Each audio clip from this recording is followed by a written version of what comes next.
はい、水亀座の皆さんこんばんは。アストロカウンセラーのターラです。今回もまた動画のご視聴ありがとうございます。今回は12月年末までの恋愛運を見てみたいと思います。早速いきますね。お願いします。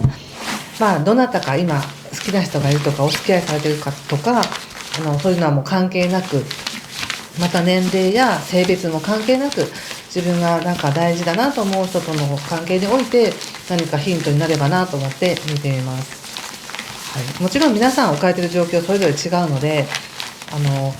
水亀座の皆さんに共通した何かこの学びとか気づきっていうのがあるかもしれないので、それを見てみますね。そしてもし出会い欲しいですとか、また今年以内に何かないかなって期待されている方も最後に少し出会いがあるかどうか見てみますのでね、よろしくお願いします。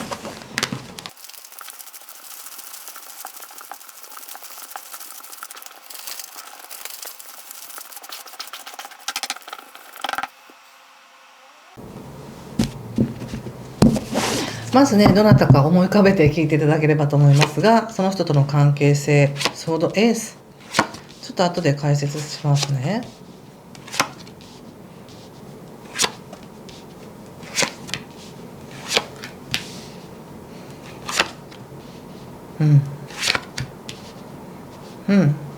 なるほど。今ちょうどね、12月7日からは金星という華やかさとか恋愛にはとっても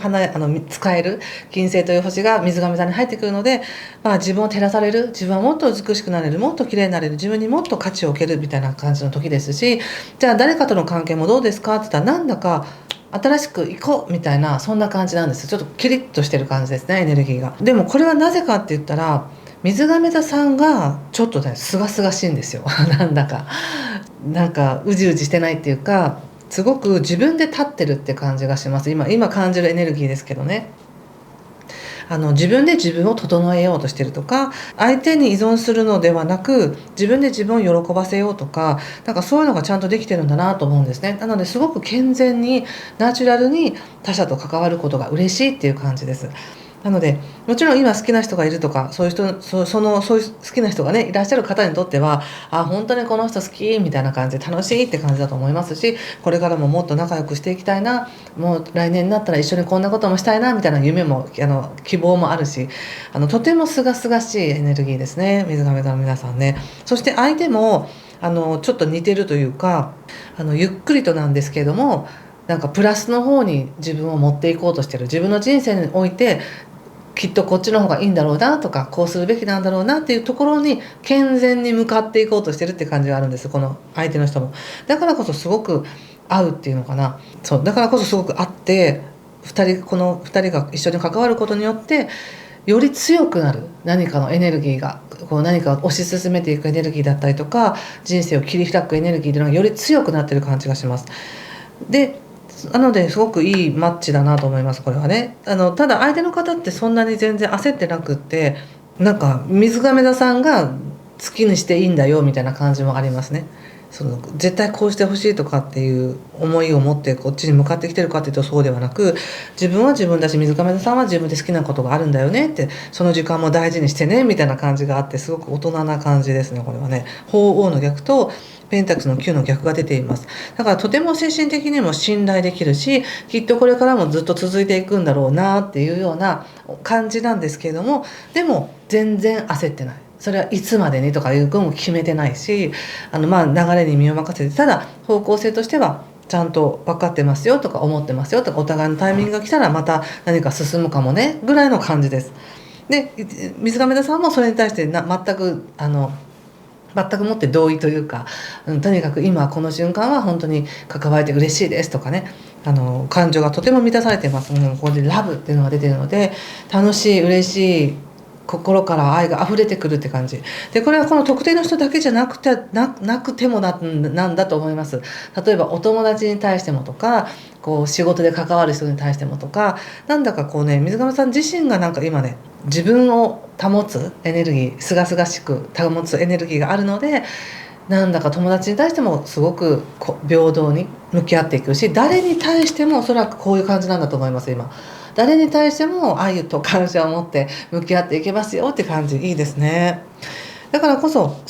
がっつりと何か一緒に共同作業しなきゃいけないとか確認しなきゃいけないという必要もなく、ただただ流れに任せて今関われることを喜んでいきましょうみたいな感じです。でもだからといってすごく何かが早く動くかというとそうではないので、あえて無理強いはしないよねっていうところで同意してるって感じがしますね。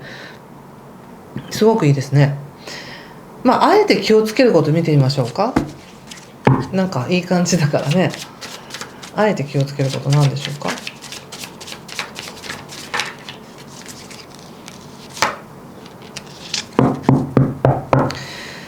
なるほど。なんか相手の方は利用したくないんだっていう思いがあるみたいです。なんかもちろんこの大事な人だったりとかすると助け合いたいとかね、何かしてあげたいっていうのもあるじゃないですか、普通に。でもそれを利用してるというふうには思われたくないし、自分も大事な人だからこそ頼るってことをしないで自分で何とかしようとしてるって感じがします。そして水亀さんは水亀さんで少しなんか深く関わりすぎることへの恐れっていうのがあるみたいですね。せっかくいい関係だしこれからも仲良くしていきたいっていう感情はね溢れているんだけれども、今とってもなんかお互いがそれぞれの時間も大事にしながら、でもお互いのことちゃんと思ってるよねっていういい塩梅の距離感なので、だからこそ落ち着いていられる。でももうちょっと奥の方にはなんかこれ以上近づきたいような近づきたくないようなみたいな感じで本当の意味で関わってしまうことへの恐れみたいなのがありますね。もうこれ以上近づいてしまったらもうみたいななんかそういうなんでしょうね、もう点々の後に来るフレーズは何でしょうね。なんかそういう恐れが密かにあるんだなって感じです。でもこれは奥の方にあるものですから全然ね清々しい感じでいいと思いますけど、ちょっと今後の可能性見てみますね。ワンドの2ですね。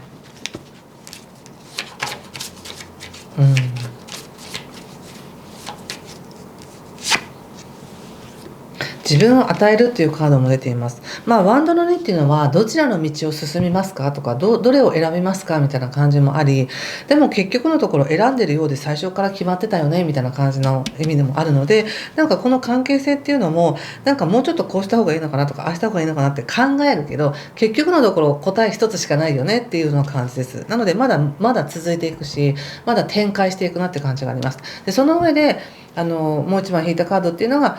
自分を与えてねっていう感じですね。なんかいいですね。この相手の人からしてもなんかあんまり言い過ぎることっていうのはなんか相手を利用してるように思われたくないしっていうのもあれば、水亀座さんは水亀座さんでなんかあんまり深く関わりすぎることへの恐れみたいなのがあるので、ちょっとどっちもが遠慮してるけれども、もっともっと自分を与えていいよって感じで言われてますね。それがヒーリング方法ですからね。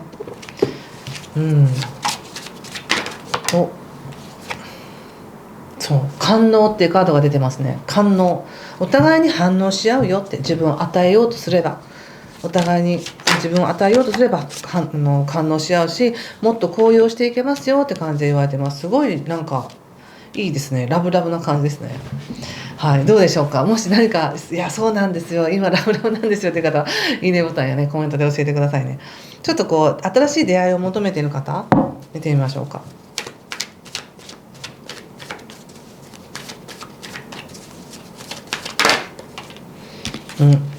ソードの9、ワンド7、ソードの2ということで、新しい出会い求めてないわけじゃないんだけど、でも今はなんかとにかく誰かと関わりたいんだみたいな欲求があまりないって感じですね。なんか自分を保つことの方が大事だし、なんかもっと目に見えた状況とか状態とか関係性っていうよりも自分の中を満たしたいんだって感じです。もっと自分の中をほかほかにしたいみたいな感じだから、なんか誰かが自分をそんな風にほかほかにしてくれるわけじゃないんだと、まずは自分なんだみたいな感じがあるので、いいですね。自分で自分を保ってるっていうのはとても素晴らしいことだと思うんですけど、新しい出会いありますかって言った時にあまりにも相手を見ようとしてないんですよ。この絵柄ってすごく不思議で、3枚とも全然こっちを見ないんですよ。こうやって顔を隠してたりとか、こうやって顔を背けてたりとか目隠ししたりとかして、求めてないわけじゃないよって、誘われたら行くよ飲み会とかって言いながら全然相手を見てないって感じがするので、本当に求めているのであれば相手を知ろうとする、相手に興味を持つっていうところから始めてほしいなというふうに思いました。難しいとこですよね。でそれはもちろん出会いってあった方が豊かだし、もちろん出会い欲しいけれども、タイミングとして本当に今愛せる準備がありますっていうよりは、いや今他人に目を向けるよりも自分の中だなみたいな感じの方が強いんだと思いますね。いいと思います。それも素敵なことですよね。はい、ということで最後にもう一枚引いてみたいと思います。水溜さんどう？はい、フラートということで、どうでしょう。このカードを見て何か感じることがあればメッセージ、この絵柄から感じてみてくださいね。だからもうちょっとラフでいいよって感じがしました。明るく楽しくちょっとふざけてみたりして、気楽に他者と関わってみてもいいんじゃないみたいなメッセージを思いましたね。ここでも新しい出会いありますかって時に、いや今は他の人を見てる場合じゃないんですみたいな感じがあったので、別に本命じゃなくても本命でもただの友達でももう少し気軽に明るく楽しんでっていう感じがしましたね。はい、ということでここまでにしておきます。次回はですね、というか12月は一応ライブをしようと思ってまして、また年間のね、来年の年間リーディングもしようと思ってますので、楽しみにしててください。もし何かしら良かったよという方はぜひいいねボタンやコメントで教えてください。いつもコメントは本当にありがとうございます。ではまたお会いしましょう。最後までご視聴ありがとうございました。失礼します。